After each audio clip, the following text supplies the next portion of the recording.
మేడిగడ్డ బ్యారేజ్లోని ఒక బ్లాక్ కుంగడంపై తొందరగా నిపుణుల కమిటీ నియమించాలన్నారు రిటైర్డ్ చీఫ్ ఇంజనీర్ సత్తిరెడ్డి. జనవరిలో పనులు ప్రారంభిస్తే సకాలంలో పూర్తి చేయొచ్చు అన్నారు. నిర్మాణ నిర్వహణపై ఒకరిపై ఒకరు ఆరోపణలు చేసుకోవడం సరికాదన్నారు. మేడిగడ్డ, అన్నారం, సుందిల బ్యారేజ్లను కూడా నిపుణుల కమిటీతో తనిఖీ చేయించాలి అంటున్న సత్తిరెడ్డితో మా ప్రతినిధి Sudheer face to face. Medigadda barrage piers కుంగడం ఇప్పుడు రాష్ట్ర ప్రభుత్వం దృష్టి సారించింది. రాష్ట్ర ప్రభుత్వం రేపు దాదాపు 4 మంత్రులతోటి మేడిగడ్డ బ్యారేజ్తో పాటుగా అన్నారం, సుందిల్ల బ్యారేజ్లను సందర్శించాలని చెప్పేసి నిర్ణయించింది. ఇందులో భాగంగానే అసలు మేడిగడ్డ బరాజ్ పియర్స్ కుంగడం కారణం ఏంటి అనే దానికి సంబంధించి పూర్తి స్థాయిలో విశ్లేషణ చేయాలని చెప్పేసి భావిస్తుంది. ఈ నేపథ్యంలో మేడిగడ్డ బ్యారేజ్ పియర్స్ కుంగడానికి గల కారణాలు ఏంటి అనే విషయానికి సంబంధించి మనతో మాట్లాడడానికి రిటైర్డ్ చీఫ్ ఇంజనీర్ ఇరిగేషన్కి సంబంధించిన చీఫ్ ఇంజనీర్ సత్తిరెడ్డి గారు మనతో ఉన్నారు. వారిని అడిగి తెలుసుకునే ప్రయత్నం అయితే చేద్దాం. సార్ చెప్పండి, రాష్ట్ర వ్యాప్తంగా కావచ్చు, దేశవ్యాప్తంగా ఒక సంచలనం అయితే సృష్టించి మేడిగడ్డ బ్యారేజ్ పియర్స్ అనేది కుంగడం, ఇసుక మీద బ్యారేజ్ నిర్మించడం సాధ్యమేనా? అసలు ఇప్పటి వరకు ఎవరైనా ఇసుక మీద బ్యారేజ్లను నిర్మించారా? ఏంటి దాని వెనుక ఉన్న రహస్యం ఏంటి? బ్యారేజీలు అనేది ఇసుక మీదనే కడతారు జనరల్గా.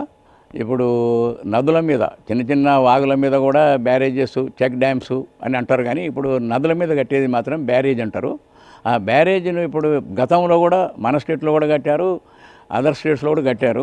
దాంట్లో మన దగ్గర Godavari barrage, Dhavaleswaram barrage sir Arthur Cotton, మన బ్రిటిష్ రూలరు వాళ్ళు కట్టారు. అది ఇప్పటికి కూడా చెక్ చదవడం మంచిగానే ఉన్నది. అదే మన విజయవాడ పక్కపంటి కృష్ణా నది మీద కూడా కృష్ణా బ్యారేజ్, ఇప్పుడు ప్రకాశం బ్యారేజ్ అంటారు, అది కూడా కట్టడం జరిగింది. అయితే ఇప్పుడు ఈ బ్యారేజెస్కు రిజర్వాయర్లకు తేడా ఏమిటంటే, రిజర్వాయర్లే మనం భూమి మీద ఆ లొకేషన్ చూసుకొని ఇక్కడ బ్యారేజ్ కడితే ఎంత కెపాసిటీ ఆఫ్ వాటర్ మనకు నిల్వ చేసుకోవచ్చు, మన అవసరాలకు సరిపో ఉంటుందా లేదని చూసుకొని అలాంటి లొకేషన్ సెలెక్ట్ చేసుకొని రిజర్వాయర్ కడతాం. కానీ ఇక్కడ బ్యారేజెస్ అంటే ఏంటంటే నదుల మీద కడుతున్నాం కాబట్టి దీన్ని ఇసుక మీదనే కడతారు. ఎందుకంటే ఇసుక మొత్తం అలా ఒక్కొక్క దగ్గర 50 మీటర్లు ఉండొచ్చు డెప్త్లో, ఒక్కొక్క దగ్గర 100 మీటర్ల వరకు కూడా ఉండొచ్చు, అది చెప్పలేము. కాబట్టి ఆ 100 మీటర్ల డెప్త్ ఇసుకను తీసి కట్టడం అనేది చాలా కాస్ట్లీ అఫేర్.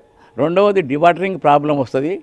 రెండవది ఏంటంటే ఇది తీసి మళ్ళీ కాంక్రీట్ డ్యామ్ కట్టాలి. అంత ఎత్తు కాంక్రీట్ కూడా వేయడం అంటే కూడా మట్టి వేయాలన్నా కాంక్రీట్ వేయాలన్నా కూడా చాలా కాస్ట్ అవుతుంది. కాబట్టి ఈ బ్యారేజెస్ ఏంటంటే ర్యాప్ట్ ద్వారా, అంటే ఇప్పుడు ఒక 1.5 కిలోమీటర్ విడుతులో ఇప్పుడు రివర్ విడుతుంది, అక్కడ ఒక బ్యారేజ్ కట్టాలన్నప్పుడు ఇప్పుడు గోదావరిది మేడిగడ్డదే 1.5 కిలోమీటర్ విడుతులో బ్యారేజ్ కట్టారు.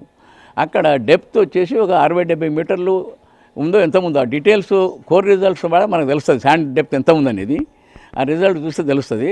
దాని ద్వారా ఇప్పుడు కోర్ రిజల్ట్స్ అనేది తీయాలి. ఫస్ట్ తీసి 1.5 మీటర్ విడుతులో 1500 మీటర్ల విడుతు, దానికి ఒక 25 నుంచి 30 మీటర్ల ఇంటర్వెల్స్లో కోర్ రిజల్ట్స్ తీసుకుంటే కరెక్ట్ యాక్యురేట్ రిజల్ట్స్ వస్తాయి మనకు. అది కాకుండా ఒక 50, 60, 100 మీటర్ల ఇంటర్వెల్లో తీసుకుంటే కొంచెం మన మధ్యాహ్నం కూడా మన దానికి స్టాటా అనేది కరెక్ట్ మనకు ఐడియా రాదు. దాన్ని అందుకొరకే ఇప్పుడు ఏమంటారంటే చిన్న పామునైనా పెద్ద గడ్డితో కొట్టాలి అంటారు. అది దూరదృష్టితో చూసుకుంటాం. ఇక్కడ 25 మీటర్లకు కూడా చేసి ఉన్నట్టు లేరు ఇంటర్వెల్స్లో, అదేదో లాంగ్ ఇంటర్వెల్స్ తీసుకున్నట్టున్నారు. అదొక కారణం అయి ఉండాలి. ఈ డ్యామేజ్ ఇప్పుడు అంతటా బ్యారేజ్ మేడిగడ్డ మొత్తంలో కాకుండా ఒక బ్లాక్లోనే ఇది అయ్యింది కాబట్టి అక్కడ ఈ కోర్ రిజల్ట్ అనేది తీసుకోలేదు. నా లెక్క ప్రకారం పక్కకు అటో ఇటో ఉండేది, మధ్యన అది గ్యాప్ ఉండి ఉంటుంది. అక్కడ ఇప్పుడు అది డ్యామేజ్ జరిగింది. సార్, అంటే మీ అనుభవం ప్రకారం ఎందుకు లీకేజ్ అయింది అనే దానికి మీరేమైనా ప్రాథమిక అంచనాకు వచ్చారా? ఇప్పటికే అన్నారంతో సహా అన్నారంలో కూడా ఇలానే జరిగిందని చెప్పేసి చూస్తుంది. ఎందుకు ఇలా జరిగిందని మీరేమైనా ప్రాథమిక దానికి ఇప్పుడు మనం చూడకుండా కానీ వీ కెన్ గెస్ ఇట్. ఎందుకంటే ఇప్పుడు ఎప్పుడే కానీ ఫ్రంట్ కటాప్ కరెక్ట్గా ప్లేస్ అయ్యి కూర్చుంటే ఆర్డర్ స్టార్ట్ వరకు లీకేజ్ అనేది ఉండదు. Water leakage inside below rapt అనేది ఉండదు. ఇక్కడ బిలో ర్యాప్ట్ వాటర్ పోయిందంటే ఎక్కడో సమ్ లీకేజెస్ అయినాయి. అది ఈ బ్లాక్లోనే అయినాయి. ఢిల్లీలో వీళ్ళందరినీ ఎక్స్పర్ట్స్ను పిలిచి అవసరం వస్తే ఫారిన్ ఎక్స్పర్ట్స్ కూడా ఉంటారు, వాళ్ళని పిలిపించి దీన్ని స్టడీ చేస్తే ఇది చిన్న విషయమే, పెద్ద సమస్య ఏం కాదు. అది చేసుకుంటే రెక్టిఫై అవుతుంది, దాన్ని సరి చేసుకోవచ్చు.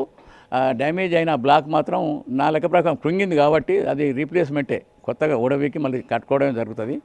కేసీఆర్ ప్రభుత్వం అత్యంత ప్రతిష్టాత్మకంగా నిర్మించిన మేడిగడ్డ బరాజ్ కుంగిపోవడానికి సంబంధించి ఎక్స్పర్ట్ కమిటీని నియమిస్తే ఖచ్చితంగా రిజల్ట్ తొందరగా వస్తుందని చెప్పేసి senior irrigation retired CE Satya Reddy గారు చెప్తున్నారు. అంతేకాకుండా బరాజ్ నిర్మాణానికి సంబంధించి లోపాలు ఏమైనా ఉంటే వాటిని సరిచేసుకోవడానికి అనువైన సమయం ఇదే కాబట్టి వెంటనే ఎక్స్పర్ట్ కమిటీని నియమించాలని చెప్పి చెప్తున్నారు. అక్కడ కుంగిపోయింది ఒకే బ్లాక్ కాబట్టి దానికి సంబంధించిన పూర్తి వివరాలు తెలుసుకునేందుకు ఎక్స్పర్ట్ కమిటీ ఉపయోగపడుతుంది.